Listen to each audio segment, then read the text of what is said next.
அமைதியான முறையிலே இங்கு நடைபெற்று கொண்டிருக்கிறது.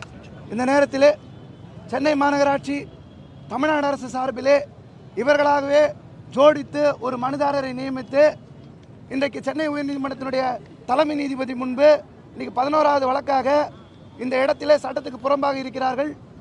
காவல்துறை அறிவிப்பு கொடுத்திருக்கிறது 41A கீழ் பிரிவின் கீழ்.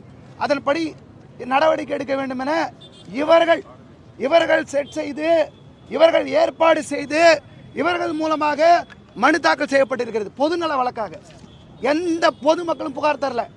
ஏன் சம்பந்தப்பட்ட மனுதாரரும் புகார் தரல. எங்களுக்கு வக்காலத்து போடக்கூட நேரம் தரல, பதில் போடுறது கூட நேரம் தரல. அவங்க சைடில் எந்த டாக்குமெண்ட்டும் கொடுக்கல.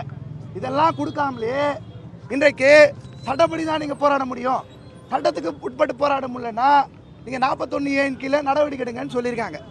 அப்போது அரசாங்க தரப்பில் ஆஜரான வழக்கறிஞர் எங்கள் மீது ரொம்ப அக்கறை இருப்பது போல, ஐயோ அவங்களாம் ரொம்ப வீக்கர் செக்ஷனு, அவங்களா கலைஞ்சு போயிட சொல்லி நீங்களே வேண்டுகொள்வீங்கன்னு அதை நீங்களே சொல்லிக்கோங்கன்னு சொன்னார். அப்படின்னா இவங்களே தொட்டிலே ஆட்டுவாங்களா, இவங்களே கிள்ளி விடுவாங்களா, இவங்களே தொட்டிலே ஆட்டுவாங்களா? அவர்களுக்கு எங்களை வெளியே அனுப்பணும்னு சொல்லி இன்னைக்கு நாங்கள் முடிவெடுத்ததா நினச்சிட்டு உக்காந்துருக்காங்க. பேச்சுவார்த்தை கூப்பிட்றோன்னு சொல்லி உக்காந்துருக்காங்க. இதை பொறுத்த வரைக்கும் இன்னைக்கு என்னன்னா இந்த போராட்டம் பெரும்பான்மை அருந்ததியின ஆதி திராவிட பெண் தொழிலாளர்களுக்கான போராட்டமாக அமைதியான முறையில் நடந்துட்டு வருது. இன்னைக்கு பொதுமக்கள், மாணவர்கள், இளைஞர்கள், வழக்கறிஞர்கள், ஊடகத்தினர் அத்தனை பேரும் இந்த பக்கத்துக்கு ஆதரவாக இருக்காங்க. அவங்களால இதை பொறுத்து கொள்ள முடியல.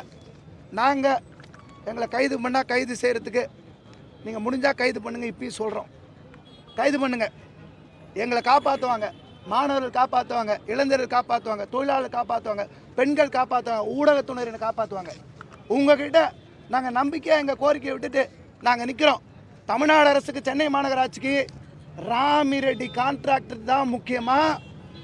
அவங்களுக்காக எங்களை நீங்கள் கைது பண்ணி ஜெயிலில் வைப்பேன்னு சொன்னாலும், எங்களை தூக்கி போடுவேன்னு சொன்னாலும், ராமிரெட்டி உனக்கு ஓட்டு போடல, ஓட்டு போட்டது நாங்கள் தான் சொல்லி நாங்கள் களத்தில் நிற்போம்.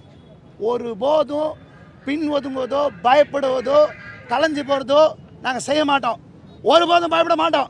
என்ன வேணா பண்ணுங்க. 1000 போலீஸை கொண்டு வந்து நிறுத்தி வச்சுருங்க, பஸ் எல்லாம் அடைக்க வச்சுருங்க. நீங்கள் தான் டிராஃபிக் ஜாம் ஏற்படுத்துறீங்க பொதுமக்களுக்கு இருவிட. நீ 1000 போலீஸை கூட்டு வந்தாலும் சரி, நாங்கள் ஒரு விஷயம் சொல்கிறோம், நீ பீரங்கி தூக்கிட்டு வா, துப்பாக்கி தூக்கிட்டு வா, இன்னும் நிறைய போலீஸை போடுங்க, என்ன வேணால் பண்ணுங்கள். ராமிரெட்டி தான் உங்களுக்கு முக்கியமா? உங்களுக்கு கான்ட்ராக்டர் முக்கியனால எங்கள் ஜனங்களை நீங்கள் அடித்து அரெஸ்ட் பண்ணலான்னு நினைப்பீங்களா? தமிழ்நாட்டு மக்கள் எல்லோரும் சும்மா வேடிக்கை பார்ப்பாங்களா? நான் மக்கள் மீது நம்பிக்கை வச்சுருக்கோம். மக்கள் எங்களை சும்மா விட மாட்டாங்க, மக்கள் எங்களை அப்படியே கைவிட மாட்டாங்க, அனைத்து அரசியல் கட்சியினரும் கைவிட மாட்டாங்க, எங்களுக்காக நிற்பாங்க நம்பிக்கையில் நீதிக்கான போராட்டம் நடக்குது. இன்றைக்கி இன்னொரு வழக்கம் வந்தது 45வது கோர்ட்டில். எங்கள் வழக்கு 46 ஐட்டமாக வந்தது. அவுட் சோர்சிங் வேணான்ற வழக்கை எங்கள் சங்க தரப்பில், உழைப்போர் உரிமை தரப்பில் மனுதாரரான நான் பாரதி என்ற பேரில் நீங்கள் வழக்கு தாக்கல் செஞ்சுருக்கோம். அந்த வழக்கில் தீர்ப்புக்காக ஒத்திவைக்கப்பட்டிருக்கு. நடத்தி முடிச்சுட்டு வந்திருக்கோம். நடத்தி முடிச்சுட்டு வரும்போதே உள்ளே கூப்பிட்றதுக்கும், இங்கே பதட்டத்தை ஏற்படுத்துறதுக்கும், போலீஸ்காரங்களை கூப்பிட்டு எங்களை மிரட்டுறதுக்கும் உண்டான நடவடிக்கைகள் ஈடுபட்டுருக்காங்க. நாங்கள் அஞ்ச மாட்டோம்.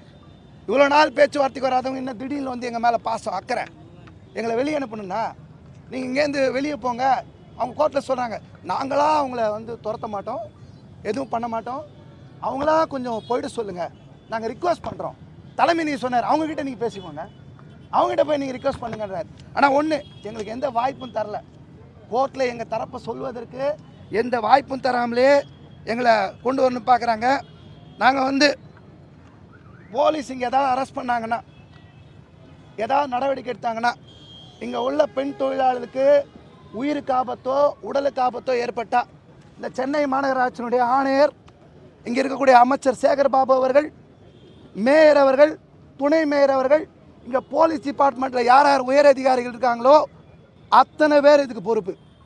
நீங்கள் ஏதாவது பண்ணி ஏதாவது நடந்துச்சுன்னா நீங்கள் தான் பொறுப்பு. அமைதியான முறையில் ஓரமாக உக்காந்து வேலை கேட்டுட்டு கெஞ்சி இங்கே உக்காந்துட்டு அமைதியாக நிற்கிற பெண்கள் ஒரு அசம்பாவிதம் கூட பண்ணாமல் அமைதியாக இருக்கிறவங்கள வழக்கை ஜோடித்து செட் பண்ணி போட்டு வெளியே தள்ளுவன்னு நீங்கள் சொல்கிறீங்கன்னா, உங்களுக்கு சமூக நீதி சமத்துவ ஆட்சி சொல்கிறதுக்கு நீங்கள் வெக்கப்படணும். நீங்கள் ஒன்று பண்ணுங்கள், தயவு செஞ்சு பெருநகர சென்னை மாநகராட்சி கிரேட்டர் சென்னை கார்பரேஷன் போர்டு எடுத்துருங்க.